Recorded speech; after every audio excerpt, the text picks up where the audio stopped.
gjithë në advanced. Gjithë në advanced. Tani, çfarë qëndron pas kësaj filozofie të gjithë në advanced? Dhe pse kjo shprehje? Kjo shprehje doli shumë natyrshëm realisht, siç po thoja që njerëzit që vinin për konsul në klinik thonin keni vetëm pra shprehin që ju keni vetëm pjesën e personazheve publik apo VIP-ave. Po.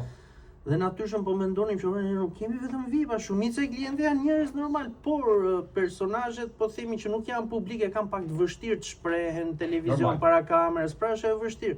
Personazhet publik kanë atë lirshmërinë, video dalin natyrale, dalin më të bukura, pra është një kombinim shumë perfekt. Dhe vendosëm që videot i publikonin gjitha, pastaj edhe kush nuk ishte personazh publik, por ishte funksionar shtetëror, punojnë banke apo këtë diun, dhe doli natyrshëm shpreha të gjithë në advanced, pra jo vetëm VIP-at apo personazhet publik, po. Se e thyen ta mund tani. Po. Kjo ishte qëllimi, të gjithë në advanced, pra që nuk është se vetëm VIP-at, kjo është diçka. Ja, kjo është shumë vërtet. Tani unë po shoh mund të rendisim disa emra. Spoti i fundit është për shembull i Luizit. Po. Luizi patjetër që erdhi për kush edhe ai nuk i rezistoi dot. Patjetër që do vite. Është me fazën e disa projekteve që ai po merret. Që po merret. Po edhe kjo është një nga projektet. Nuk duam të shpalosim më shumë. Po patjetër.